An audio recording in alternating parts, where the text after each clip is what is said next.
प्राजक्ता सिंह 36 वर्षीय हैं। पूछ रही हैं कि आचार्य जी, महाशिवरात्रि पर्व के विषय में एक प्रश्न आपसे पूछना चाहती हूँ। ये शिव की तीसरी आंख का क्या मतलब होता है? दो आंखें सबके पास होती हैं ना।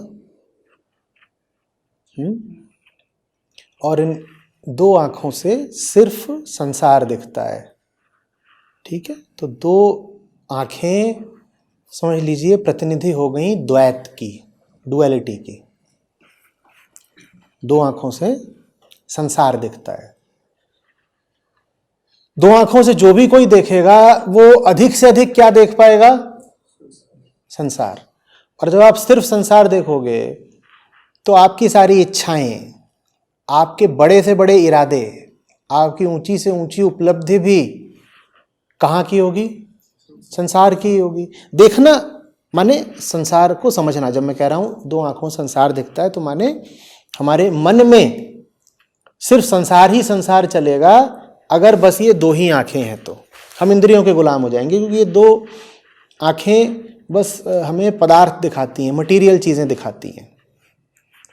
और ये दो आंखें हमें किसने दी हैं? प्रकृति ने दी हैं।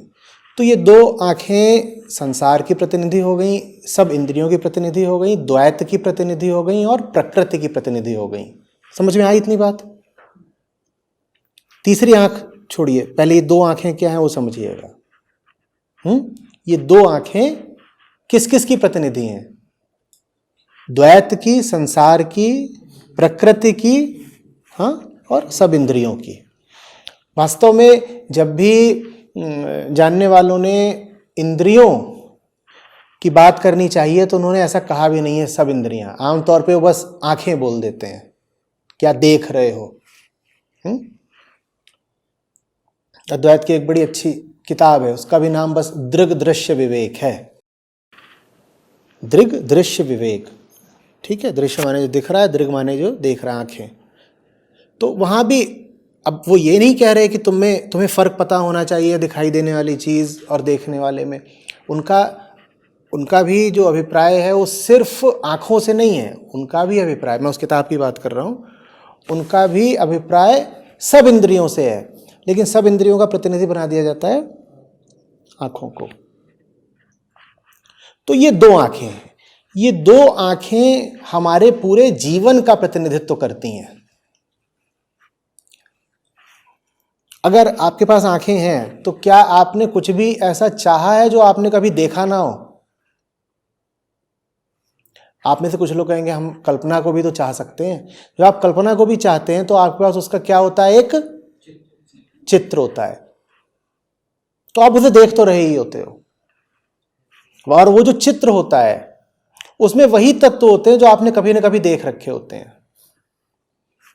आप अपनी कामना का जो मानसिक चित्र बताते हैं, मुझे बताइएगा उसमें कोई भी ऐसा रंग हो सकता है जो आपने पहले कभी देखा ना हो? बोलिए। उसका जो आकार भी होगा वो आपने पहले जो आकार देख रखे हैं उन्हीं आकारों का एक अलग प्रस्तुतिकरण हो सकता है, पर वो चीज कुछ ऐसी ही होगी जो आपने पहले देख रखी है, या कई ऐसी चीजें जो आपने पहले देख रखी हैं उन चीजों को मिला जुला करके और उसमें और मसाला जोड़ करके आप अपनी कल्पना निर्मित कर लेंगे। ठीक है। तो आंखें निर्धारित कर देती हैं कि आप जिंदगी में क्या चाहेंगे। आंखें ये भी निर्धारित कर देती हैं कि कब आप कहते हैं कि आप जागृत अवस्था में हैं और कब स्वप्न में हैं, कब सुषुप्ति में हैं। तो आपकी चेतना की भी क्या स्थिति है ये आपकी आंखें निर्धारित कर देती हैं। जब बच्चा पैदा होता है तो उसको हम मुहावरे के तौर पर बोलते हैं, जब मैंने आंखें खोली। और जब मौत होती है तो आप उसको क्या बोलते हो? और फिर उन्होंने आंखें बंद कर ली। ऐसा तो आप बोलते भी नहीं कि और फिर उन्होंने सुनना बंद कर दिया या फिर उन्होंने सूंघना बंद कर दिया, जबकि ये सब भी होता है। जब आंखें बंद होंगी तो सुनना और सूंघना भी बंद होगा, पर हम उसकी बात नहीं करते। तो आंखें जो हमारी पूरी प्राकृतिक हस्ती है, जन्म से लेकर मृत्यु तक, ये उसी का प्रतिनिधित्व करने लग जाती हैं। ये इन दो आंखों का महत्व है, या ये इन दो आँखों द्वारा प्रतीक रूप में दर्शाई गई बात है। लेकिन दो आंखें आपको जो भी कुछ बताती हैं उसमें आपको चैन नहीं है। जो दिखता है उसको आप कितना भी पालें, पाने की इच्छा फिर भी बची रह जाती है। जो दिखता है आपको वो उससे बहुत भिन्न नहीं हो सकता जो पशुओं को दिखता है, और जो दिखता है आपको उसको देखने में सबसे महत्वपूर्ण बात यह है कि आप जो देखने वाले हैं वो शेष ही रह जाता है।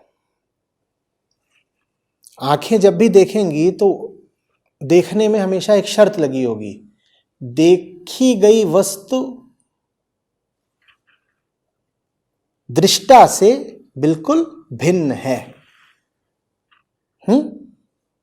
आप बचे रह जाएंगे, और ये जो आप बचे रह जाते हैं साधारणतया देखने में, इसी में बड़ा कष्ट रहता है, क्योंकि आप जो कुछ भी देखेंगे वो आपको कहीं ना कहीं मन के बहुत गहरे तल पर आपकी अपूर्णता का एहसास कराता है। कोई भी दृश्य ऐसा नहीं है दुनिया में जो आपको किसी न किसी तल पर अशांत ना कर जाए। वो सारे दृश्य भी जो हम कहते हैं कि बड़ी शांति देते हैं, कोई आपको नदी झरना दिख गया, सूर्योदय दिख गया, वो भी आपको इस अर्थ में अशांति दे जाते हैं कि आपको पता है कि सूर्योदय अगर हुआ है तो थोड़ी ही देर में सूरज सर पे चढ़ाएगा। झरना अगर दिख रहा है तो आप झरने के किनारे सदा के लिए घर नहीं बना सकते। तो शांति मिलती भी है तो अपने साथ उस शांति के छिनने की आशंका साथ लाती है कि नहीं लाती है? कभी देखा है शाम को सनसेट पॉइंट पर पहुंचने के लिए कितनी जोर आजमाइश हो रही होती है? पहाड़ों पर आप गए कहीं? लगभग हर पहाड़ पर एक सनसेट पॉइंट होता है, हर शहर में, छोटे कस्बे में एक सनसेट पॉइंट होता है। और मान लीजिए सूर्यास्त का वक्त है 5:45 का, तो आप पाएंगे कि 5:35 40 मिनट पे गाड़ियां पूरी स्पीड से पहाड़ी रास्तों पर भागी जा रही है। क्यों? क्योंकि वो सूर्यास्त में बड़ी शांति मिलती है देखने में। ये जानते हो क्या है? ये शांति के छिन जाने की आशंका है। 5:35 हो रहा है, 5:45 पे सूर्यास्त है, कहीं शांति छिन ना जाए। वो छिन तो जाएगी, तुम सही समय पर पहुंच भी गए तो 5:50 पर क्या होगा? हो सकता है तुम 5:40 पे पहुंच जाओ, तुम खुश हो लोगे, मोबाइल निकालोगे, फोटो खींच लोगे सूर्यास्त की, 5:50 पे तो चला ही जाएगा ना। और जो नहीं पहुंच पाए 5:45 पर, उनके तो जो आग लगेगी उसका कुछ कहना ही नहीं। फिर वहां धक्का मुक्की हो रही होगी, ये हो रहा है, वो हो रहा है, गाड़ियां भिड़ रही हैं, कोई खाई में गिर गया गाड़ी लेके, सूर्यास्त देख रहा था उसी का अस्त हो गया। समझ में आ रही बात? अब तीसरी आंख की चर्चा करना जरूरी बचा। तीसरी आंख समझ रहे हो ना? फिर क्या है? दो आंखें अगर द्वैत हैं तो तीसरी आंख अद्वैत है।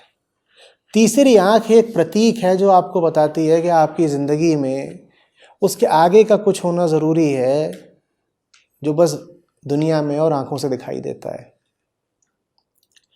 अगर कुछ ऐसा नहीं है आपके पास जो इन दो आंखों से दिखाई न देता हो, तो आपकी जिंदगी बड़ी बेचैन रहेगी, बड़ी परेशान रहेगी। वास्तव में जीवन का उद्देश्य ही है इन दो आंखों के पार निकल जाना।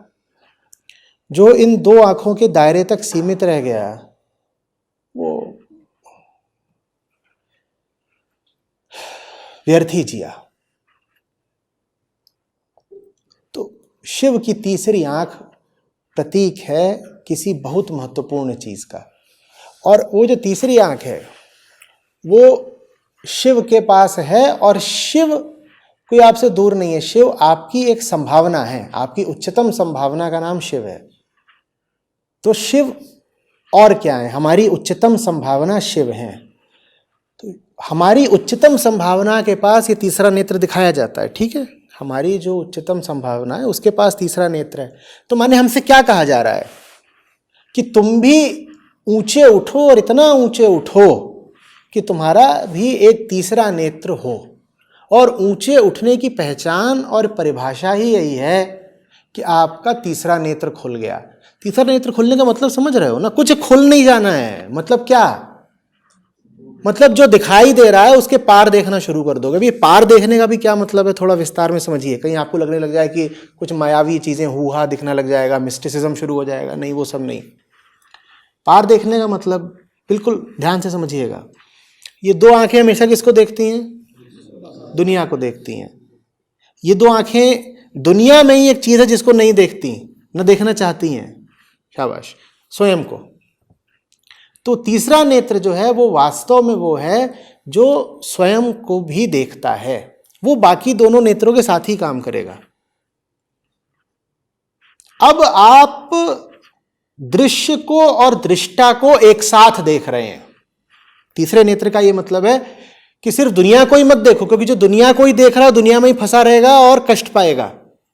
दुनिया को भी देखो और खुद को भी देखो। जो ये करने लग गया वो शिव के समीप आ गया। शिवत्व तो इसी का नाम है। समझ में आई बात?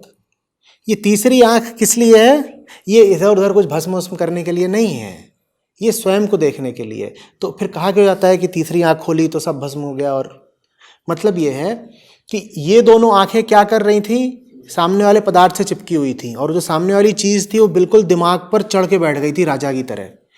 तो इस तीसरी आंख ने वो जो सामने वाली चीज थी उसका तुम्हारे मन पर जो एकाधिकार था, जो वर्चस्व था, उसको भस्म कर दिया। चीज को नहीं भस्म कर दिया।